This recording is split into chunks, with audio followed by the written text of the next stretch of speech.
La plupart des tuyaux, d'égouts et des drains souterrains sont faits de béton armé. Ce béton ne contient pas de fusil, mais bien une armature d'acier enrobée qui lui donne plus de résistance structurelle. Le béton est préparé à partir d'un mélange sec de mortier. Comme il est plus ferme que celui qui sert à fabriquer des maisons, on peut le couler et le démouler immédiatement sans qu'il perde sa forme. Les tuyaux d'égout faits en béton peuvent avoir jusqu'à 3,5 mètres de diamètre. De plus, leur vie est d'une centaine d'années. Le béton est composé de pierre, de sable, de ciment Portland, qui est en fait un mélange de glaise et de calcaire, d'eau, et enfin d'un réducteur chimique.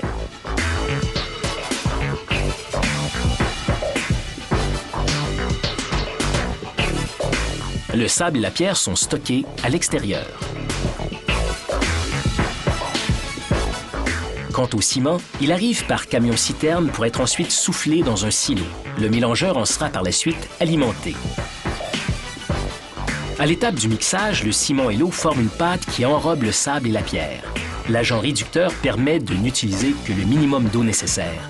Moins il y a d'eau, plus le béton est durable. Entre-temps, les ouvriers se servent de machinerie spécialisée pour construire la cage, un moule d'acier circulaire qui deviendra l'armature du tuyau. Des tiges de 2,5 mètres sont insérées en cercle. Puis, un câble d'acier y est soudé et il s'enroule ensuite solidement autour des tiges. Un ouvrier nous montre le processus au ralenti, alors que l'opération automatisée est beaucoup plus rapide.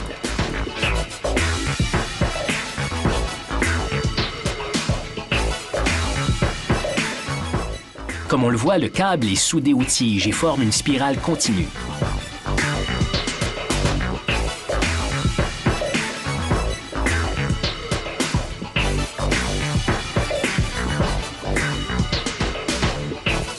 Au bout de l'enroulement, ces pinces agrippent la spirale et l'évasent pour former ce qu'on appelle la cloche.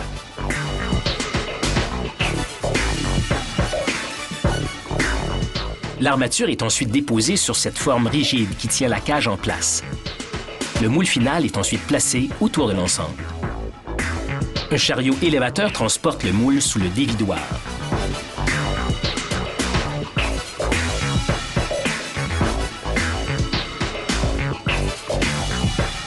C'est là que cette longue vrille descend dans le moule avant que le béton n'y soit injecté. La vitesse avec laquelle la vrille tourne provoque un effet centrifuge qui projette le béton sur les parois et crée ainsi l'épaisseur du tuyau.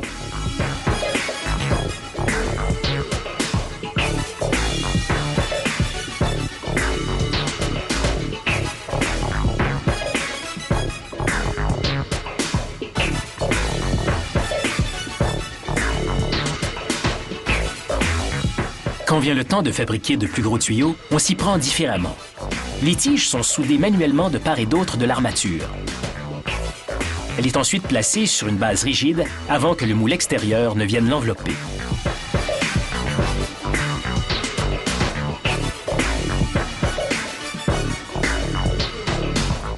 Une fois ancré solidement, l'ensemble est descendu autour du moule intérieur.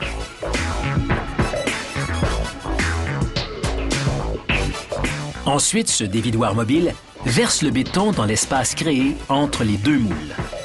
De puissants vibrateurs font que le béton se répand partout entre les moules, uniformément de bas en haut.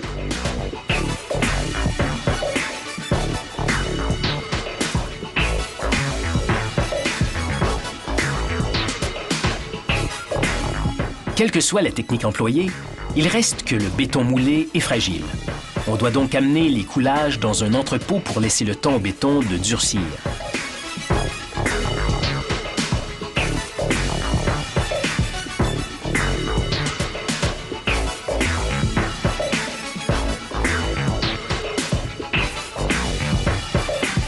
Des jets de vapeur ont vite fait de transformer l'entrepôt en bain sauna.